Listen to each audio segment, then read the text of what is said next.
ঘরে মাঠে পাকিস্তানকে সিরিজ হারানোর পর আরও এক সুখবর পাচ্ছে বাংলাদেশ। মিরপুরের মাটিতে জিততে চলেছে আরও এক ওয়ানডে সিরিজ। ইতিমধ্যেই পাকিস্তানকে হারিয়ে র্যাঙ্কিংয়ে উন্নতি করা টাইগাররা এবার পাচ্ছে আরও বড় সুযোগ।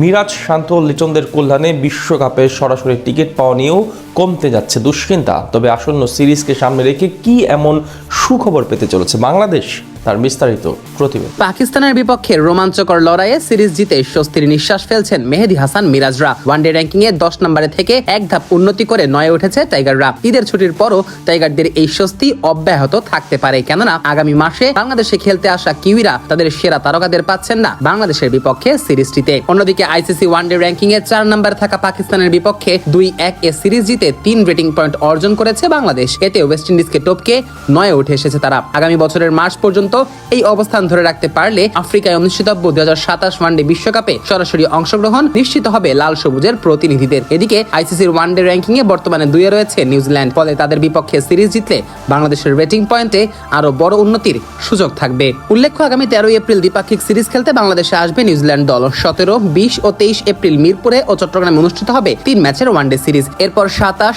29 এপ্রিল ও 2রা মে হবে 3 ম্যাচের টি20 সিরিজ, যা অনুষ্ঠিত হবে সাগরিকার পার ও ঢাকাতেই। তবে র্যাঙ্কিং এর হিসাব মাথায় থাকায় বাংলাদেশের জন্য ওয়ানডে সিরিজটি বেশ গুরুত্বপূর্ণ। পাকিস্তানকে হারিয়ে ফুরফুরে মেজাজে থাকা বাংলাদেশ ঘরের মাঠে কিউইদের বিপক্ষে ফেভারিট হিসেবেই মাঠ নামবে, কারণ আইপিএল ও পিএসএল চলাকালীন সময়ে অনুষ্ঠিত হতে যাচ্ছে দ্বিপাক্ষিক এই সিরিজটি। আর এই দুই ফ্র্যাঞ্চাইজি লিগের কারণে নিউজিল্যান্ড তাদের প্রথম সারির 10 ক্রিকেটারকে পাচ্ছেন না আসন্ন এই সিরিজটিতে। র্যাঙ্কিং এর উপরের দিকে থাকায় এই সিরিজ হারলেও নিউজিল্যান্ডের বড় কোনো ঝুঁকি নেই। তাই ব্ল্যাক ক্যাপসরা সাধারণত ক্রিকেটারদের এসব দ্বিপাক্ষিক সিরিজ খেলতে বাধ্য করেন না, বরং ফ্র্যাঞ্চাইজি লিগে চুক্তিবদ্ধ খেলোয়াড়দের অনাপত্তিপত্র দিয়ে নিজেদের যোগ্যতা প্রমাণের সুযোগ দেয় তাসমান পারের এই ক্রিকেটীয় পরাশক্তিটি। বাংলাদেশের বিপক্ষে সিরিজে তাই দেখা যাবে না আইপিএল এ থাকা অধিনায়ক Mitchell Santner, Rachin Ravindra, Glenn Phillips, Tim Seifert, Finn Allen, Kyle Jamieson, Jacob Duffy ও লকি ফার্গুসনকে। এছাড়া পিএসএল এ ব্যস্ত থাকায় দলে থাকছেন না মার্ক চ্যাপম্যান ও ড্যারেল মিচেলও।